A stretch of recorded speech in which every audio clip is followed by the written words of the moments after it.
अचिन्त्या व्यक्तरूपाय निर्गुणाय गुणात्मने समस्तजगदाधार मूर्तये ब्रह्मणे नमः। सर्वेभ्यो नमो नमः। इस मुहूर्त चिंतामणि के आज के इस श्रृंखला में आप सभी का इस विद्या सुरभि फेसबुक पेज पर मैं स्वागत करता हूं।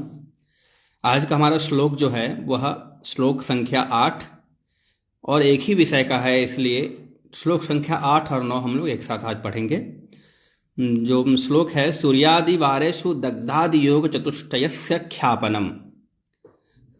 सूर्यादि वारों के अनुसार क्रम से ही दग्धादि 4 योग हैं जिसको आज आचार्य बता रहे हैं इंद्र वज्रा और उपजाति छंद में। पहले श्लोक का वाचन कर लेते हैं। श्लोक है, सूर्येश पंचाग्निरसाष्टनंदा वेदांग सप्ताश्विगजांक शैलाः सूर्यांग सप्तो रगगोदिगीषा दग्धा विशाख्याश्च बहुतासनाश्च सूर्यादिवारे तिथयो भवन्ति मघा विशाखा शिवमूलवह्निः ब्राह्मं करोर्काद्यमघण्टकाश्च शुभे विवर्ज्या गमने त्ववश्यम्। इस 2 श्लोक में आचार्य ने 4 प्रकार के योग बताए हैं। वो 4 प्रकार के योग जो हैं वह क्रमशः ही इसमें बताए हैं। पहले दग्ध योग बताए हैं, फिर विष योग, फिर हुतासन, फिर यमघंट। तो पहले श्लोक की जो प्रथम पाद है, जो सूर्येश पंचाग्नि रसाष्टनंदा वेदांग सप्ताश्व गजांक शैलाः, पहला योग जो है दग्ध योग, उसके लिए है सूर्येश पंचाग्नि रसाष्टनंदा यह पद। दूसरा पद है वेदांग सप्ताश्व गजांक शैलाः, यह दूसरे विश्व योग के लिए है। फिर जो है यह तीसरा पद है इसका, सूर्यांग सप्तो रगगोदगीषा, यह जो है यह तीसरे योग हुतासन के लिए है। फिर यह एक श्लोक इस तरीके से पूर्ण हो रहा है। फिर दूसरा जो श्लोक है 9वां श्लोक, जो सूर्यादि वारे तिथयो भवन्ति, यह जो तिथि है वह सूर्य वार के अनुसार होगा, अर्थात रविवार से प्रारंभ होकर क्रमशः होगा। और इसमें फिर देखेंगे प्रथम पद में लिख रहे हैं आचार्य, सूर्येश पंचाग्नि रसाष्टनंदा, सूर्येश पंचाग्नि रसाष्टनंदा, जो यह क्रम है वो रविवार से, और अभी जो बता रहे हैं आचार्य वो तिथि का क्रम बता रहे हैं, बाकी आप जो वार का क्रम है वो रविवार से लेंगे। यहाँ पर वार और तिथि के संयोग से ही यह योग बन रहा है, इसका ध्यान रखेंगे। सूर्येश, अब यह यहाँ जो इन्होंने पद्धति अपनाई है इसको कहते हैं भूत संख्या पद। इसी प्रकार ईश नाम है ईश्वर के, जो रुद्र के जो है, ईश मतलब होता है यहाँ पर रुद्र, और उसके जो स्वरूप हैं वो एकादश रुद्र कहे जाते हैं, इसलिए वहाँ पर रुद्र ईश से हम लोग 11 संख्या लेते हैं। पंच तो प्रसिद्धि है 5 संख्या लेना। अग्नि 3 होती है, इसलिए अग्नि से हम लोग 3 संख्या लेते हैं। रस कितने हैं? 6 हैं, तो इसे 6 संख्या लेंगे। अष्ट प्रसिद्धि है तिथि। तो रविवार के दिन यदि द्वादशी तिथि हो जाए तो उस दिन बन जाएगा दग्ध योग। ठीक उसी प्रकार सोमवार के दिन एकादशी हो जाए, ईश नाम एकादशी, सोमवासरे एकादशी भवति चेत तर्हि दग्ध योगः। पुनश्च ईश पंच, अर्थात मंगलवासरे पंचमी तिथि भवति चेत दग्ध योगः। पुनः बुधवासरे अग्नि नाम सूर्येश पंच अग्नि से हम लेते हैं 3 संख्या, तो सूर्य ईश पंच अग्नि, तो योग का निर्माण होगा। फिर बृहस्पतिवार के बाद आप देखिए इधर रस हो गया। फिर अष्ट जो है आपका वह है गुरुवार के दिन जब अष्टमी तिथि आ जाएगी तो उस दिन भी आपका यह योग बन जाएगा दग्ध योग। फिर सूर्य ईश पंच अग्नि रस अष्ट हो गया आपका सूर्यवार से लेकर के रविवार, सोमवार, मंगलवार, बुधवार, बृहस्पति, शुक्रवार को अष्टमी तिथि के, क्षम्यता में इसका क्रम थोड़ा मिला लेंगे, इसका ध्यान रखेंगे।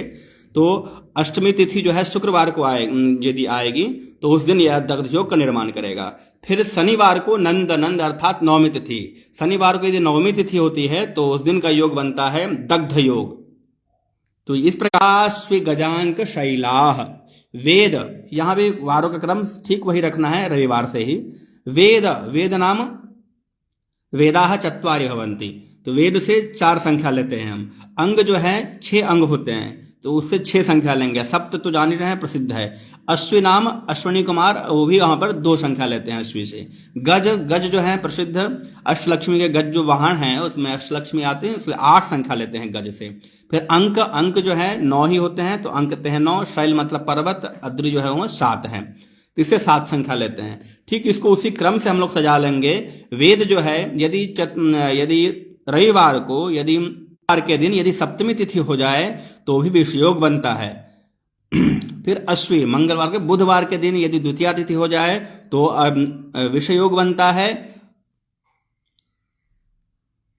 तो भी यहां पर विषयोग बनता है। अश्वी वेदांग सप्ताश्वी, फिर है गज। ठीक, उसके बाद गज जो है आपका, वह गज से यहां पर संख्या लेंगे 8, वो है बुधवार, रविवार, सोमवार, मंगलवार, बुधवार, बृहस्पतिवार। बृहस्पतिवार के दिन जब आपका अष्टमी तिथि होगी तो उस दिन बनेगा विषयोग। फिर आ जाइए अंक, अंक मतलब नव, शुक्रवार को 9वीं तिथि, इससे हो जाएगा आपका विषयोग। फिर शनिवार को शैल अर्थात सप्तमी तिथि हो जाती है, शनिवार। ठीक, फिर अंग, अंग से जान ही रहे हैं, अंग मतलब 6, अर्थात सोमवार के दिन यदि षष्ठी तिथि हो जाए तो हुतासन योग का निर्माण होता है, अंग। फिर सप्त जो है प्रसिद्ध है, अर्थात मंगलवार के दिन यदि सप्तमी तिथि हो जाए तो भी हुतासन तिथि का योग बनता है।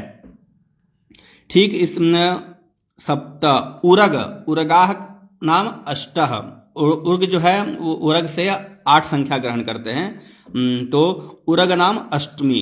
ठीक है ना, 8 से अष्टमी तिथि हम ले लेंगे यहां पर, तो अष्टमी तिथि हो जाएगी। तो बुधवार के दिन अष्टमी तिथि यदि आ जाए तो हम यहां उसको हुतासन नामक योग समझेंगे, उसको उस दिन हुतासन नामक योग बन जाता है। फिर उरग, उरगो, फिर उरग गो, गावो नाम 9, गो से भी हम 9 संख्या लेते हैं, अर्थात गुरव नवमी, गुरुवार को यदि 9वीं तिथि हो जाए तो भी हुतासन योग बनता है। गो दिगीशा, दिक, दिक कितनी है, दिशाएं जो हैं वो 10 हैं, तो दिक दिक साष्टनंदा। फिर है दूसरा योग वेदांग सप्ताश्व गजांक शैलाह। तीसरा योग है सूर्यांग सप्तो रगगोदगीशा। इस प्रकार से ये 3 योग बता दिया आचार्य ने। फिर लिख रहे हैं सूर्यादिवारे तिथयो भवन्ति। अब इन सभी का अन्वय मैंने वारों के साथ जो किया है वो यह दूसरी पंक्ति में लिख रहे हैं आचार्य, सूर्यादिवारे तिथयो भवन्ति। सूर्यवार से गणना करना है क्रम से, सूर्य सोम मंगल बुध इसी क्रम से। तिथयो भवन्ति, इससे तिथि होते हैं मघा विशाखा शिवमूल वह्नि ब्राह्मम करोर्काद्यम घंटकाश्च। अब जब घंट योग बना रहे हैं, यम घंट योग में इन्होंने जो नक्षत्रों के साथ जो संज्ञा है, नक्षत्रों से शाखा शिव, शिव जो है वो आद्रा नक्षत्र के स्वामी है, तो शिव से हम आद्रा नक्षत्र को लेंगे। फिर मूल, मूल नक्षत्र प्रसिद्ध ही है।